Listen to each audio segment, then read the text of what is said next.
Standing committee के members का चुनाव है।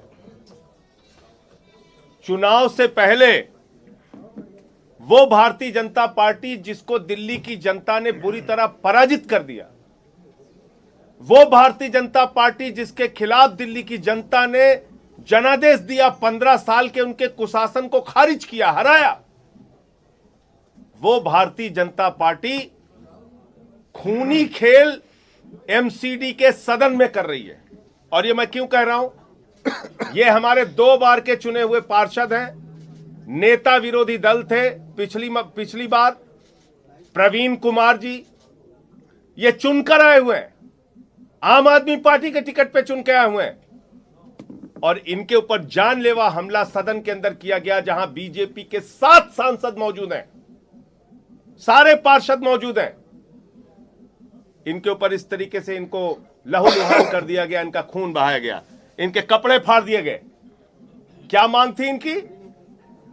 कि जो एमसीडी की परंपरा हमेशा से रही है, जो चुन के पार्षद आते हैं उनका शपथ पहले कराइए।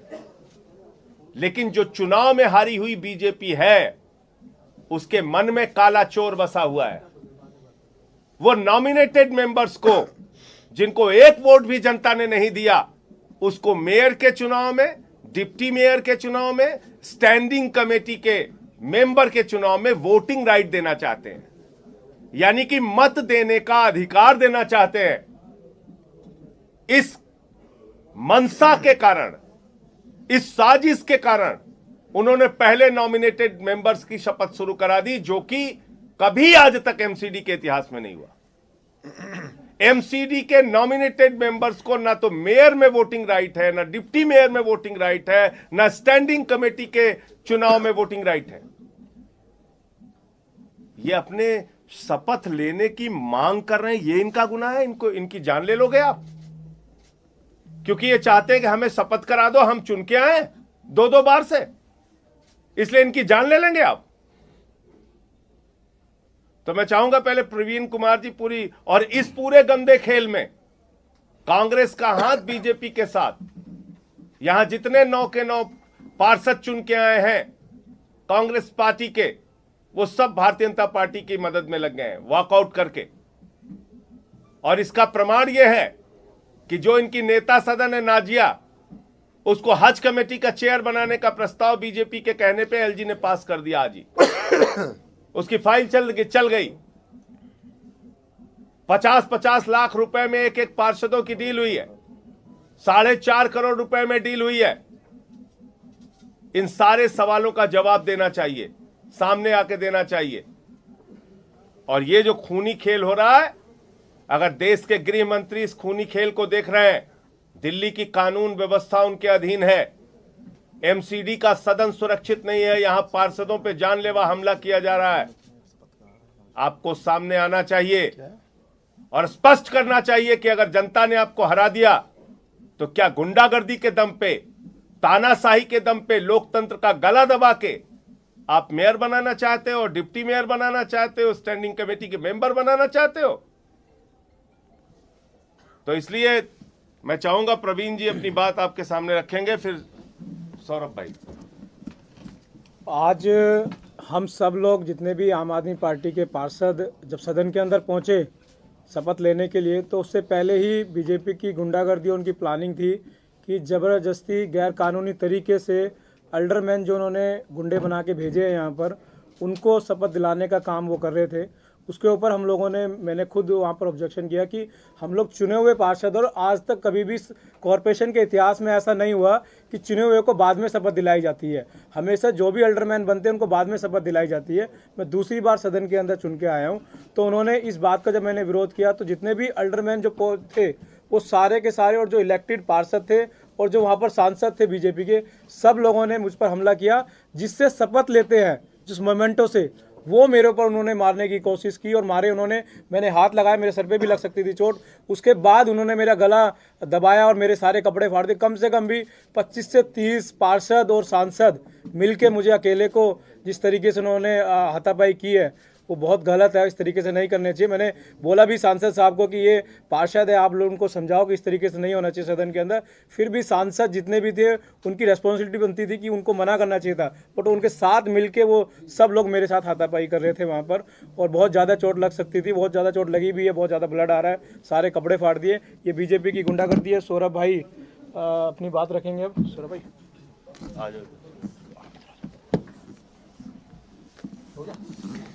देखिए, एमसीडी के बहुत सारे जर्नलिस्ट और रिपोर्टर यहाँ पे हैं। मैं चाहूँगा कि ये बात आप खुल के दिल्ली वालों को बताएं कि नॉमिनेटेड काउंसलर कभी भी सदन के अंदर वोट नहीं डालते। मेयर के इलेक्शन हो, डिप्टी मेयर के इलेक्शन हो, या हाउस से जाने वाले स्टैंडिंग कमेटी के मेंबर हों, इसके अंदर नॉमिनेटेड काउंसलर्स के वोट वर्जित हैं, प्रतिबंधित हैं।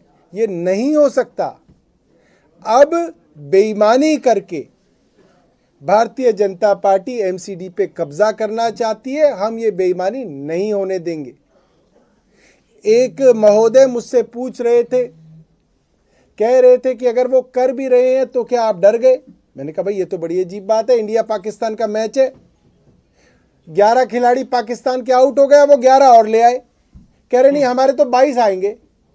और कमेंटेटर कहे क्यों जी, क्या इंडिया डर गया? हम कह रहे भाई ये क्या बात हुई? जो नियम होगा वो नियम से ही तो चलेगा। ये तो फिर 11 और आउट हो जाएंगे, कहेंगे 11 और आ गए, हम हमारे 33 लड़ेंगे। फिर वो कहेंगे क्या इंडिया डर गया पाकिस्तान से? तो बेईमानी से तो हर आदमी डरता है, कौन नहीं डरेगा बेईमान से और बेईमानियों से? तो ये बात डरने की नहीं है, ये बात उसूलों की है। इस वक्त जिस तरीके से भारतीय जनता पार्टी और उपराज्यपाल महोदय बेईमानी पे उतर आए हैं, पूरी दिल्ली इनकी बेईमानी देख रही है।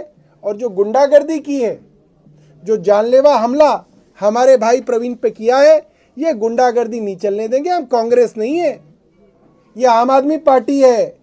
आम आदमी पार्टी भारतीय जनता पार्टी से लोहा लेना जानती है और इनके ही भाषा में इनका जवाब देना जानती है। ठीक है सुशील जी। देश के अंदर लोकतंत्र की रक्षा के लिए कानून बने हैं और ये देश संविधान के हिसाब से चलता है। जो दिल्ली म्युनिसिपल कॉरपोरेशन का कानून है, सेक्शन 3(1) के अंदर प्रोहिबिटेड है कि नॉमिनेटेड पार्षद वोट नहीं डाल सकते। और परंपरा इस सदन की रही है कि हमेशा चुने हुए लोगों को पहले शपथ दिलाई जाती है, उसके बाद चुनी हुई सरकार की सलाह से पार्षद नॉमिनेट होते हैं और वो नॉमिनेटेड पार्षद सदन की कार्रवाई में हिस्सा ले सकते हैं, वोट नहीं कर सकते। परंतु आज इन सारी परंपराओं को तोड़ के, सारे कानूनों को दरकिनार रख के भारतीय जनता पार्टी बेईमानी के तरीके से इस मेयर के चुनाव में, डिप्टी मेयर के चुनाव में धांधली करना चाहती है।